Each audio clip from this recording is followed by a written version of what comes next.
I'm Jack Death. I'm a trooper in the 23rd century. Jack Death, Angel City PD. May I see your stats?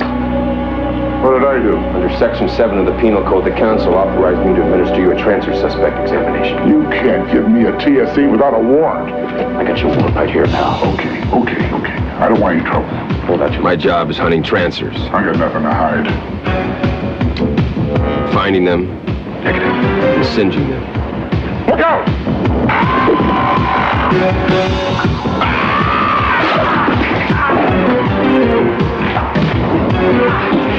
Of course, sometimes they find me first. Then it's a little more complicated. It's a terrible business in a sense. I mean, I love it, but it's a business that, it's an art form, it's a cutthroat business. You got to have an even mix of talent and cunning and God knows what else to survive. Sometimes when you go a little further and you take a chance, even within your small, range, you can be very successful because it's something different that people are looking for anyway. He's dead? Not anymore. There are some pictures that I've made that were not initially successful, let's say theatrically, but have lived on in home video and have become, again, to call a picture a cult classic or a cult film is probably overreaching, but when a picture that's 7 or 8 years old still is rented and they reorder it, it has some life of its own. But I just enjoy the genre. I would, sitting down, having a choice, which we now have with if you have a home video, some kind of a library, or the choice of going and renting a tape. We've never had such choice before. In the past, up to not too many years ago, you'd open your paper and there were 15, 18, 20 pictures being played, and that was it. You couldn't go and look at 5,000 films on a video shelf and say, I'm in the mood for comedy, and then you look at 400 comedy selection. And so with all this choice, more times than not, I wind up in front of horror, science fiction, fantasy, sometimes comedy. This business you reinvent every 90 days, and that's why it's tough to do a 2 to 3 year business plan, because in 6 months the business has changed again. But today, you've got a possibility with a picture that costs between, say, $1 and $2 million to make a modest profit between worldwide home video and television without the picture having really to go out theatrically. If you ship 25,000, 30,000 units in the U.S. market, you're doing well on what anyone would consider a smaller picture. So between that and, again, your foreign sales, which are really guarantees by other similar distributors, again, there's a business. It's not a get-rich business, at least picture by picture, but if you stay in there, hopefully it all works out. We know that there is a finite number of people who enjoy a horror film or a fantasy film, and so that helps. And I think more than anything else, again, back to the analogy of making a bad horror film, which no one sets out to make, but even if it's not so good, it's still marketable. And also a horror film, even cheap horror films that take place in one location, a haunted house or whatever, are fairly affordable to make as opposed to a big action film, or obviously any film that would require major stars.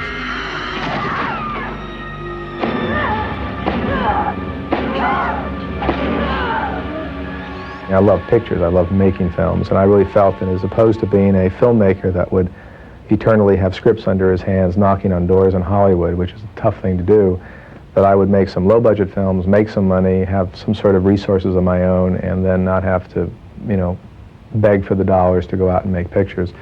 I made a picture called Trancers, which deals with the exploits of Jack Death, this kind of futuristic cop who comes back to the present day to solve a problem that really exists in the future. And that picture worldwide has resurfaced and keeps coming back.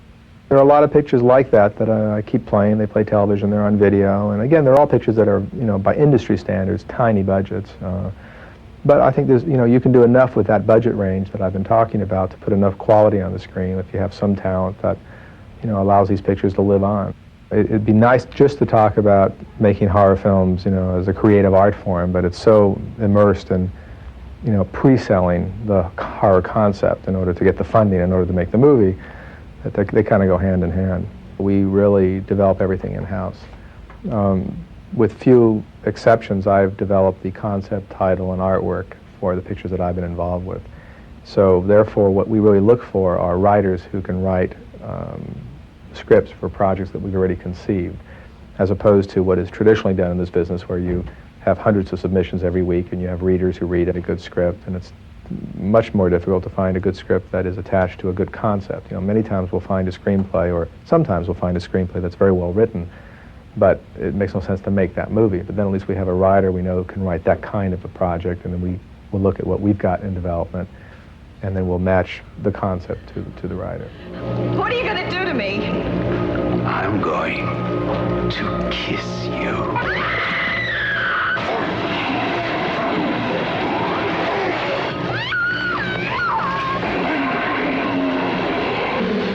My projects have generally not been very violent. I've not made slasher films. It's never been my thing. Under the fantasy umbrella, you can get away with a lot of mayhem without having to, show people being cut up. I mean, if a crazy creature from another dimension comes and squishes you, I mean, it's all under the guise of fantasy and some kind of fun. But if it's a very real guy, who's got a knife and cuts you up, and he comes from, a gang, I mean, that to me there's nothing fun about that, and I'll let other people make those films.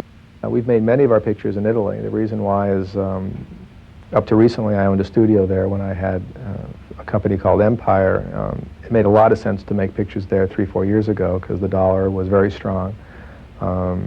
Italy is a great place to make pictures. It's outside of the United States, I think, one of the best places to shoot. The film industry there is very mature. Great place to work, great people, great food, great everything. And it made economical sense. Of course, things have changed, not that the country is any less great to shoot in, but the dollar is much weaker. It's no longer what it was 3-4 years ago, and therefore, with certain exceptions, most of our product will be shot here. Those exceptions being films that either require locations that exist over there already, or maybe it's a picture that may involve some Italian co-financing because it's a subject matter that appeals to either Italy or Europe. We have a branch there. We have a full office in Rome, and whether it's been through Empire or now separately with the new company, this is I think our 6th year, keeping a small staff in Rome. So we're on the lookout there for co-production deals. We handle our product there. As Europe becomes one in 1992, it will be really our base, of operations in Europe. It's always more convenient to shoot a picture in your own backyard. The problem with Los Angeles is, you got the greatest craftspeople in the world, the greatest filmmakers, the greatest everything, but it's also the highest cost. You'd think that almost in the home of movies you would find the better bargains, but everyone here is very jaded. It's very tough to get a location because people's streets have been shot out 300 times, and they want just to see you move, and turn around and leave. And, it's expensive to shoot here. And it's less expensive elsewhere, but elsewhere involves, a move, a location, and being, not so close to a project that you're spending a lot of money on over, a period of a few short weeks. Pleasant dreams. You really got to start doing it at the bottom. I mean, I was involved in the beginning in, hand numbering negative and you name it. I mean, I've done every bad job and fun job, and once you get a feel for it, if you really are going to be involved in producing film, there's no way to do that other than doing it, even if it's for free, and I'd advise anyone to get on a set and work for nothing and just gain the experience and the connections, because, one thing does lead to another if you're in action.